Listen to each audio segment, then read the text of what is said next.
Hi there. Today is week 37, day 6 of the Bible in a Year Live Tanakh Project. My name is Sharone Dennis. I'll be your reader today. We'll be reading First Chronicles chapters 12 to 14 from the Names of God Bible. Let's dive in. First Chronicles chapter 12. The men who helped David become king. These are the men who came to David at Ziklag when he was banished by Saul, son of Kish. They were among the soldiers who went into battle with David. They were armed with bows and could sling stones or shoot arrows with either their right or their left hands. They were Saul's relatives from the tribe of Benjamin. Ahiezer was the leader. Then Joash. They were the sons of Shema from Gibeah. Asmavet's sons, Jazael and Pelet. Berakah and Jehu from Anathoth. Ishmael from Gibeon, one of the 30 fighting men and one of their leaders. Jeremiah, Jahaziel, Jehonan, and Jozabad from Gedera. Eluzai, Jeremoth, Biliah, Shamariah, and Shephatiah from Haruf. Elkanah, Ishiah, Azarel, Jozer, and Jashobeam, Korah's descendants, and Jola and Zebediah, Jeroham's sons from Gedor. Some men left Gad to join David at a fortified camp in the desert. They were warriors, trained soldiers, able to fight with shields and spears. They looked like lions and were as fast as gazelles on the hills. Ezra was the first of these soldiers. The second was Obadiah. The third was Eliab. The fourth was Mishmannah. The fifth was Jeremiah. The sixth was Attai. The seventh was Eliel. The eighth was Johanan. The ninth was Elzebad. The 10th was Jeremiah. The 11th was Machbanai. These descendants of Gad were army officers. The least able one was in command of 100 men, and the best one was in command of 1,000. In the first month of the year, these men crossed the Jordan River when it was flooding its banks. They chased away all the people in the valleys to the east and the west. Some of the men of Benjamin and Judah came to David at the fortified camp. David went to meet them. He told them, "If you've come to help me as friends would, then you may join me. But if you've come to betray me to my enemies, even though I haven't committed a crime, may the Elohim of our ancestors see this and judge you." Then the Ruach gave Amasai, the leader of the 30, the strength to say, "We are yours, David. We are with you, son of Jesse. Success, success to you, success to those who help you, because your Elohim is helping you." So David welcomed them and made them officers over his troops. Some men from Manasseh had deserted Saul's army to join David when he went with the Philistines to attack Saul. However, David didn't help the Philistines because their rulers sent him away after considering the matter.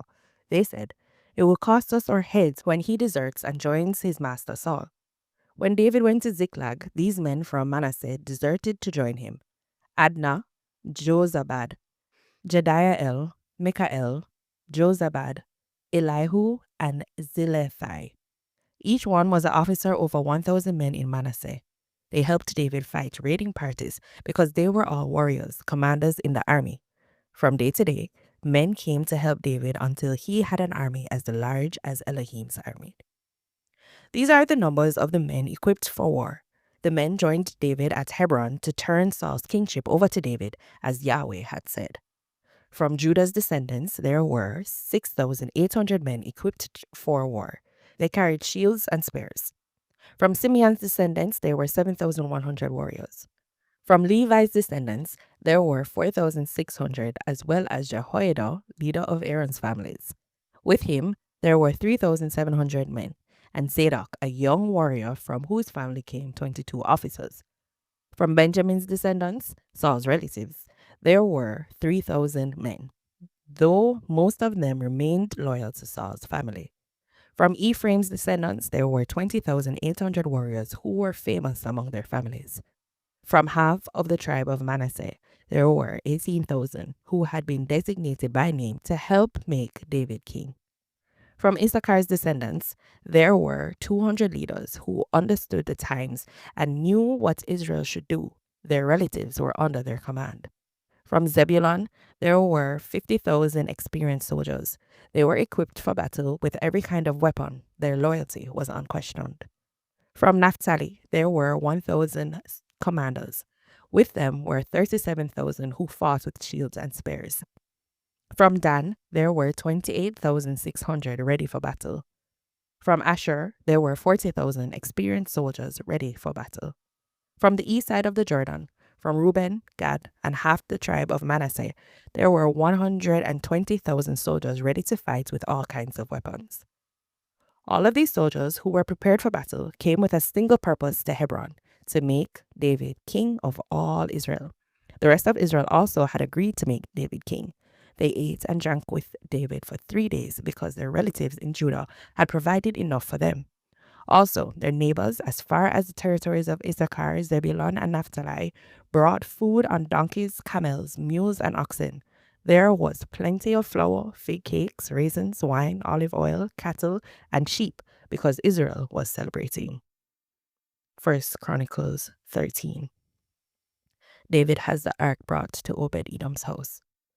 David consulted with every officer who commanded a regiment or battalion. Then he told the whole assembly of Israel, "If you approve, and if Yahweh or Elohim has consented, we will send an invitation to the rest of our relatives in every region of Israel, and to the priests and Levites in their cities and pasture lands, so that they may join us. Then we'll bring back our Elohim's ark, which was ignored while Saul was king."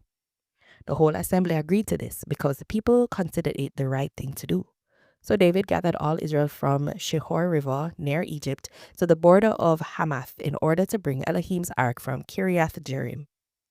David and all Israel went to Biayl in Kiriath Jearim, which is in Judah, to bring Elohim's ark to Jerusalem.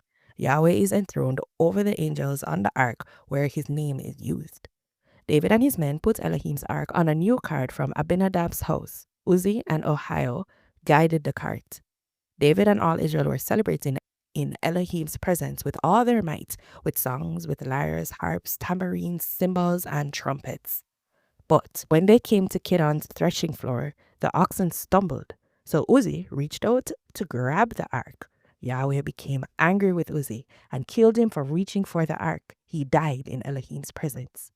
David was angry because Yahweh had struck Uzzah so violently.